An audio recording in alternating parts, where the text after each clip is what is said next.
Yo tout le monde, ici l'aventurier des Backrooms. Et aujourd'hui on va parler de l'entité 20, la chose du niveau 7. C'est parti.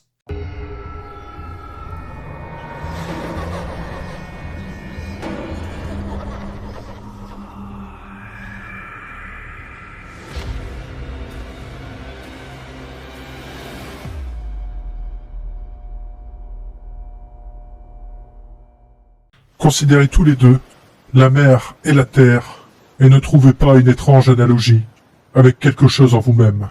L'entité 20, Pacifus Léviathan, connue aussi sous le nom de la chose du niveau 7, est communément appelée la chose. Elle est une entité marine qui habite les régions les plus profondes du niveau 7, où l'eau s'étend à l'infini. Sa biologie ressemble étroitement à celle des baleines, bien que son corps ressemble davantage à celui d'une anguille, ce qui serait le résultat d'une évolution convergente due aux conditions de son habitat en eau profonde. D'autre part, sa taille réelle reste inconnue, avec des estimations allant de celle d'un corps astronomiquement massif à celle d'une orbite planétaire entière. Cette incertitude est renforcée par l'activité fréquente des vagues en périphérie du niveau 7. Malgré l'étendue apparemment infinie du niveau, qui rendrait toute vague générée par ces mouvements indétectables, aucune observation documentée n'a capturé l'ampleur totale de sa forme, et ni sa tête ni sa queue n'ont jamais été documentées, rendant impossible la détermination de ses dimensions exactes. L'ultra-pureté de l'eau et l'absence de vie dans le niveau 7 sont également attribuées à la chose, son existence étant la seule explication plausible de sa taille. Certaines théories suggèrent que l'océan était autrefois grouillant de vie, soutenu par la lumière omniprésente qui enveloppe le ciel du niveau 7, un élément essentiel à la photosynthèse. Cette lumière, ainsi que la présence d'oxygène respirable et de dioxyde de carbone détectable, indique que la flore marine et le plancton ont peut-être autrefois prospéré. Cependant, l'absence de glucose, élément critique pour la photosynthèse, suggère qu'il a pu être entièrement consommé par l'entité. De plus, la chose est largement considérée comme responsable de l'atmosphère chargée de poussière d'os et du brouillard persistant, probablement un sous-produit de ces déchets. Si la théorie selon laquelle elle aurait consommé toute vie est exacte, elle aurait atteint un niveau de famine si extrême qu'elle aurait commencé à digérer les os, au point de les réduire en fragments microscopiques. Le peu de nourriture dans le niveau 7 ne semble pas affecter la chose, qui n'a montré aucun signe de détérioration. Ses mouvements restent cohérents avec les descriptions issues d'anciens documents datant de sa découverte pendant la panique de 1873. Cependant, à cette époque, les errants dans les front rooms faisaient face à de grandes pénuries alimentaires, qui auraient pu également se propager dans les backrooms. Le désespoir face à la faim a finalement conduit les errants à découvrir que la chair de la chose est étonnamment comestible. Les innombrables parasites et micro-organismes se nourrissant de ces restes ne semblent causer aucun problème gastro-intestinal, ni aucun autre effet sur le corps, et au contraire, elles fournissent des protéines supplémentaires, comme le prouvent des études menées par de nombreux groupes.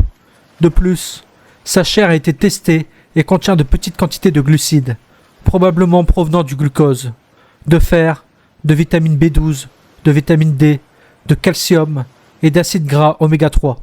Un inconvénient toutefois, le goût est répugnant, décrit comme un mélange de poisson pourri, d'ammoniac et de soufre. Cette odeur de putréfaction provoque une haleine insupportable pendant des mois, mais n'occasionne aucun danger autre que l'inconfort. Bien qu'elle constitue une source alimentaire importante dans le niveau 7, il ne faut pas compter uniquement sur elle comme seule nourriture lors de la traversée du niveau. La plupart des errants passent plusieurs semaines, voire des mois sur le niveau, à la recherche de sortie, et des nutriments tels que les glucides, des vitamines essentielles comme la vitamine C, dont l'absence peut provoquer le scorbut, les fibres, etc., font défaut dans sa chair, et il est conseillé d'apporter une quantité suffisante de provisions. Cependant, il convient également de noter qu'apporter des provisions à l'extérieur au niveau 7 est impossible, car aucune rencontre avec d'autres personnes utilisant des sorties ou des temps différents n'a jamais été enregistrée. Même lorsqu'on entre en groupe, se séparer n'est pas conseillé. La communication radio est inefficace, probablement à cause des interférences causées par la chose, et peuvent aussi représenter un risque en attirant son attention. Même de petites perturbations, comme activer accidentellement un talkie-walkie, pourraient alerter la chose de la présence d'un errant. Le comportement de la chose reste largement incohérent et spéculatif, car seules quelques tentatives d'études approfondies ont permis aux participants de survivre ou de conserver le moindre souvenir de l'événement. Cela s'explique par l'habitat isolé de l'entité, situé loin de l'entrée du niveau, ainsi que par les effets psychologiques qu'elle induit.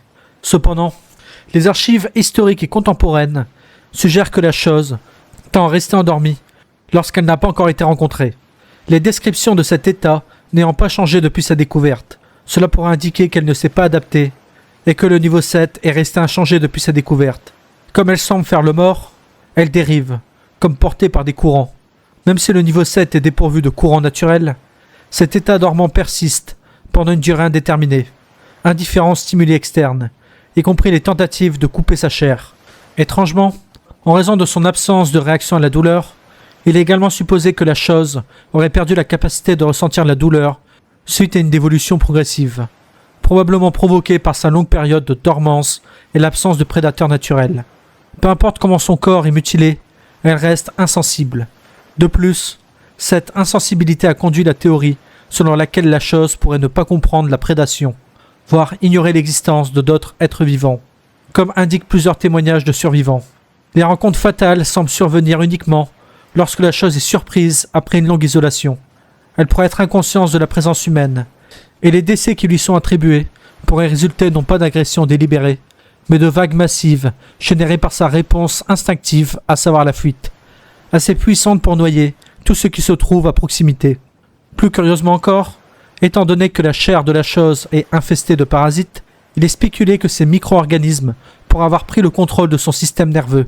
L'entité pourrait, en fait, être un cadavre, comme le suggère son odeur âcre. Ces mouvements pourraient résulter de parasites manipulant son corps en décomposition pour trouver de nouveaux hôtes pour leur production, restant insensibles aux stimuli externes.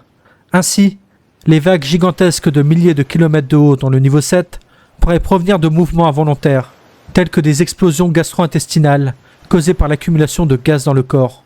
Cela pourrait également expliquer l'absence de tête ou de queue distinguable, car ces puissants mouvements peuvent rendre les errants inconscients, soit par impact direct, soit par l'onde de choc résultant, éliminant aussi tout témoin potentiel de son anatomie. Ou bien les parasites pourraient avoir un contrôle total sur son système neurologique, la transformant effectivement en zombie. Cela pourrait expliquer la voracité excessive de la chose, car le maintien des parasites nécessite une survie prolongée et l'absorption de nutriments. Pourtant, malgré l'absence apparente de proie, il persiste. De plus, le fait que sa chair puisse être consommée crue par l'homme, ainsi que la présence de parasites, pourrait être une adaptation significative à l'environnement au sein de la chose, qui a sang froid. Cela suggère que des parasites se sont longtemps adaptés à cet environnement froid et stagnant, les rendant très sensibles à de légères augmentations de température, pouvant entraîner leur mort immédiate. Le corps de la chose présente une forme anguilliforme, malgré l'absence de courant naturel dans son environnement. Son extrême flexibilité lui permet des mouvements soudains et puissants, contribuant de manière significative à la génération des vagues gigantesques observées dans le niveau 7. Cependant, de nombreux rapports, principalement issus d'observations à distance, suggèrent que certaines parties de son corps semblent glitcher ou affichent des distorsions visibles similaires aux anomalies de la réalité observées plus profondément dans le niveau. Ce phénomène résulterait probablement de la présence prolongée dans un environnement aussi instable. Les témoins décrivent également le corps de la chose prenant des formes irrégulières et contre nature, incluant des bouches s'entremêlant sur lui-même, des contorsions extrêmes apparemment causées par une colonne vertébrale brisée, et des dislocations apparentes, ou des segments semblant complètement séparés mais continuant de bouger comme s'ils restaient connectés, possiblement rendus invisibles plutôt que réellement détachés. Ces structures anatomiques visibles, y compris sa peau épaisse, coriace et cicatrisée, ainsi que ses nombreuses branchies et nageoires, à l'exception des nageoires caudales, jamais observées, sont rarement documentées en détail. Néanmoins, d'après les maigres informations disponibles, ces caractéristiques semblent distribuées aléatoirement sur tout son corps, apparemment sans fonction précise, et varient également de façon spectaculaire en taille. Les premières représentations artistiques, réalisées par des témoins directs, illustrent également ces nageoires et branchies déplacées, confirmant leur existence. Leur taille va celle d'un poisson rouge, à des structures s'étendant sur des centaines de kilomètres, évoquant des montagnes et des crêtes sans fin. Cette variabilité extrême pourrait être attribuée aux distorsions de réalité dans le niveau 7, suggérant potentiellement l'existence passée ou actuelle de d'autres formes de vie dans les profondeurs, bien que certains spéculent que tout organisme restant aurait été anéanti par la corruptionnite anormale présente dans les régions les plus éloignées du niveau, et que leurs cadavres aient été ingérés par la chose. Malgré son apparence âgée et endommagée, aucune cicatrice n'a été documentée sur son corps, hormis celle infligée par les chasseurs, ce qui suggère que sa peau dure, semblable à des écailles, résiste aux effets du corruptionnite. Toutefois, cette résilience ne s'étend pas à toute forme de dommage, puisque sa chair peut encore être entaillée avec un effort suffisant, à l'instar des créatures marines connues. Au-delà de son extérieur résistant, la structure interne de la chose s'est largement détériorée en une masse gélatineuse, mêlée de sang coagulé et d'infestations de parasites. Les plongées exploratoires dans son intérieur ont révélé que son système squelettique incorpore des renforcements cartilagineux et des traces de corruptionnite, suggérant que l'entité aurait absorbé et utilisé cette substance de manière similaire au calcium pour la formation des os. Ce phénomène a été confirmé dans ses vertèbres, situées à plusieurs centaines de mètres sur la surface dans ses régions les plus fines, tandis que le reste de son squelette s'étend probablement encore plus profondément. Hormis sa chair infestée de parasites et les portions superficielles de son squelette, aucun autre système organique n'a été identifié. Les parasites à l'intérieur de son corps restent dormants, probablement en raison de la température interne correspondant aux eaux environnantes, soit environ 4 degrés. Cependant, cette dormance pourrait ne pas s'étendre à la tête, où des températures internes plus élevées pourraient être nécessaires à l'activité cérébrale requise pour ces mouvements.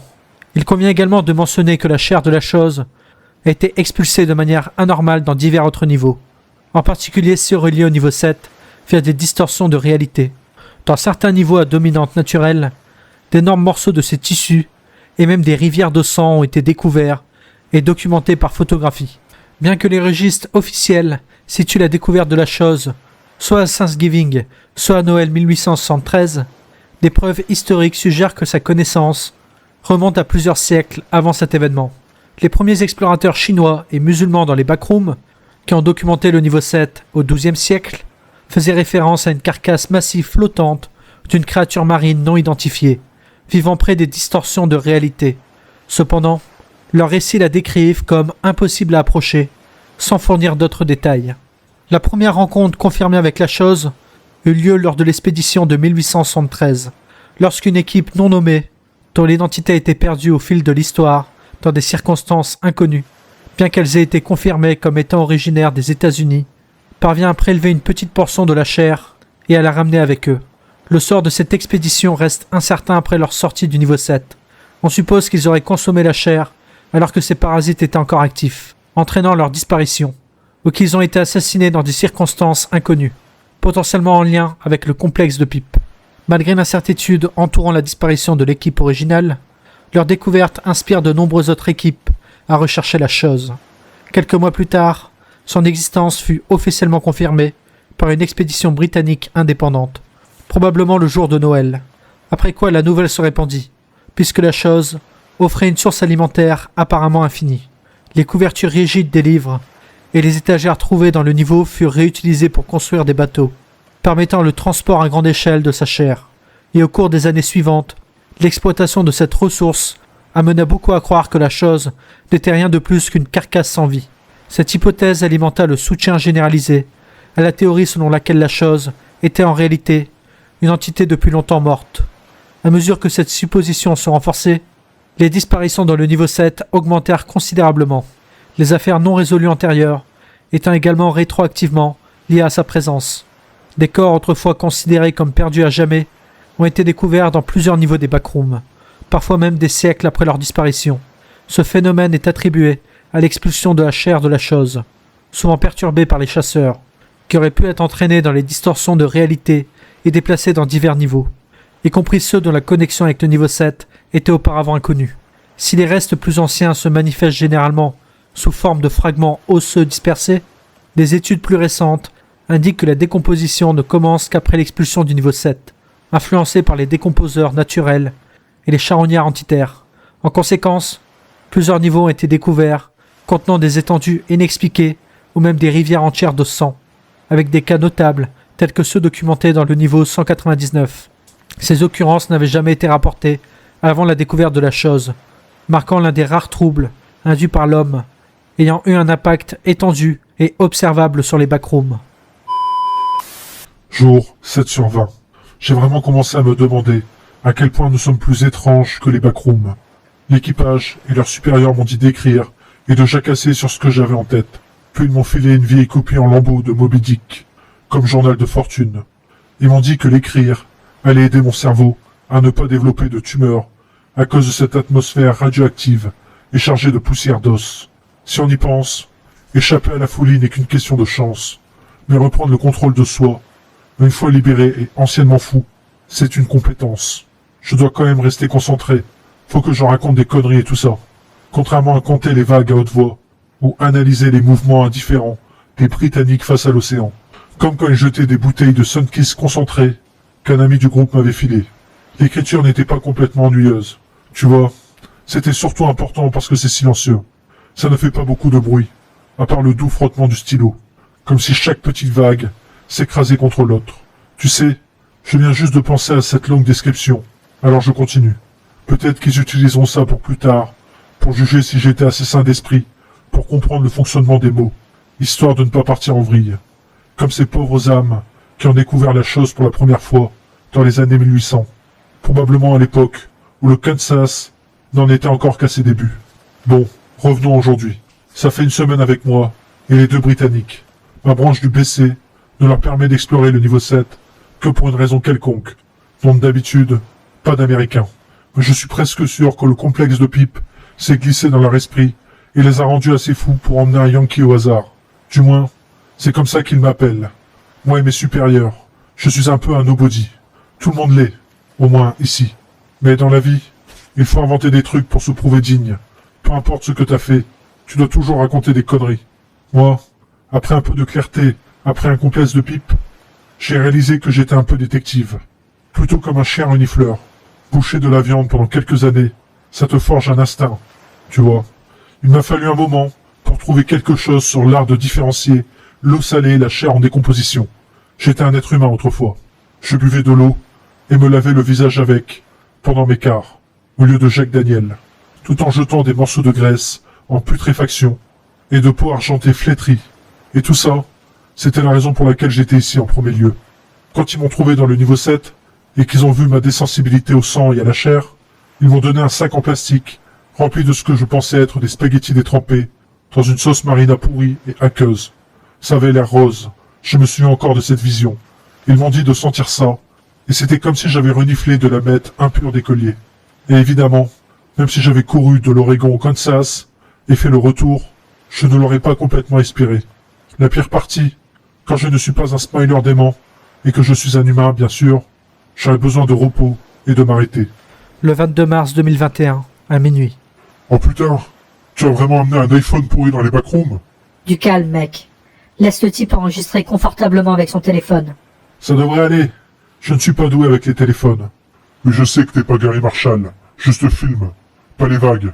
Là, oui. Oui, bien. Tu veux dire ce que c'est? Y a un truc qui flotte là-bas.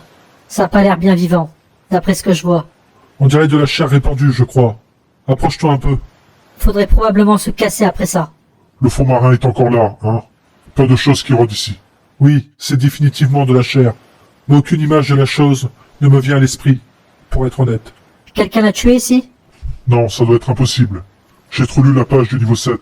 Soit le nez de Marshall, soit son esprit déconne. Peut-être, oui, le complexe de Pipe. Marshall a encore perdu les pédales. Je vais vraiment devenir fou, et te tuer si tu fermes pas ta gueule.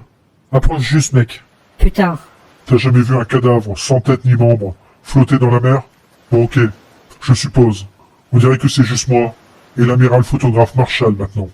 Attendez, laissez-moi prendre un truc. Ouais, c'est une personne juste avec une peau noire et caoutchouteuse. Il y a du goudron partout. Mec, le fond du bateau est tout noir. Tu ne vois pas ces perles brillantes là? Mec, faut y aller maintenant. Pas si vite. On doit choper les perles de cette chose, et les revendre pour des provisions. Peut-être un peu d'eau d'amande. Et encore du Sunkist, pour le Yankee Marshall ici. Pour quelqu'un me filer un appareil, on doit prendre un cliché de cette chose. Marshall, approche. On va montrer ça aux gens plus tard, pour qu'ils sachent que ce truc est réel. Ok, fais vite. Ma batterie est presque morte. Attends. Y a une épave là-dessous.